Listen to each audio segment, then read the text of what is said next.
Hello viewer, আসসালামু আলাইকুম। আমি ইউনুস ফ্রম ইউনুসটেক। বরাবরের মতো নতুন টিউটোরিয়াল। আজ আমরা একটি নোটবুকে এসএসডি আপগ্রেড করতে যাচ্ছি। নোটবুকটি যদি আমরা বলি, সেটা হলো আসুসের ল্যাপটপ মডেল। এটা হলো এই যে আসুসের ল্যাপটপ মডেল। আসুসের ল্যাপটপ মডেলটি হলো আপনার, মডেলটি যদি আমরা আপনাদেরকে দেখাই, মডেলটি হলো F571GT। এই নোটবুকটিতে আজকে আমরা একটা SSD M.2 আমরা আপগ্রেড করব। আমরা যে SSDটা আপগ্রেড করছি সেটা হলো এইচপি ব্র্যান্ডের SSD EX900 M.2। এটা NVMe SSD। তো চলুন আমরা এটা লাগিয়ে ফেলি। প্রথমে আমাদের সব স্ক্রুগুলো রিমুভ করতে হবে।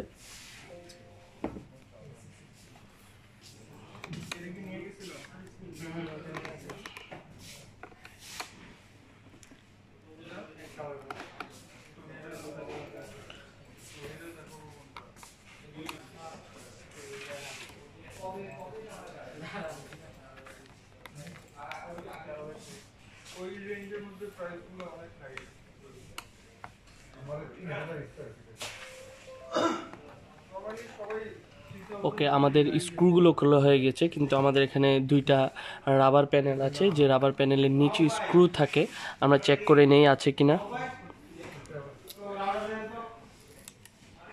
ওকে, হ্যাঁ, এখানে একটা স্ক্রু দেখা যাচ্ছে। আমরা রাবার প্যানেলটা আবার সংরক্ষণ করে রেখে দিই যেন না হারিয়ে যায়।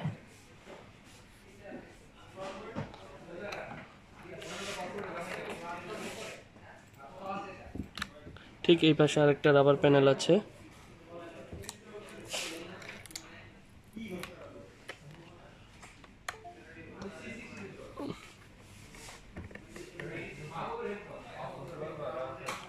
ওকে, আমরা সবগুলো স্ক্রু রিমুভ করে ফেলেছি। এখন আমরা ব্যাক সাইডটা খুলবো।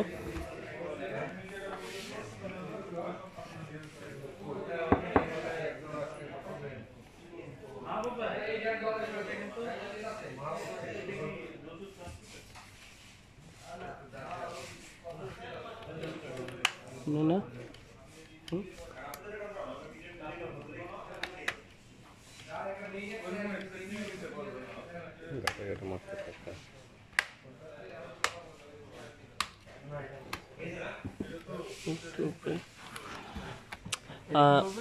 সো আমরা ব্যাক কাভারটি অলমোস্ট খুলে ফেলেছি।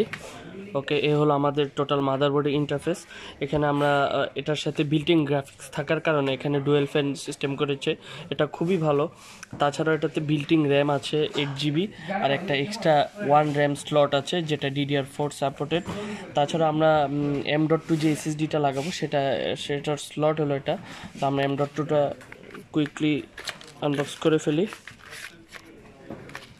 এ হলো আমাদের M.2।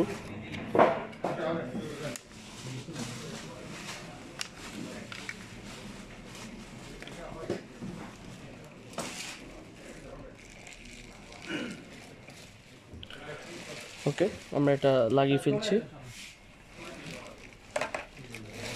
কাজ করো, তুমি তোমার কাজ করো।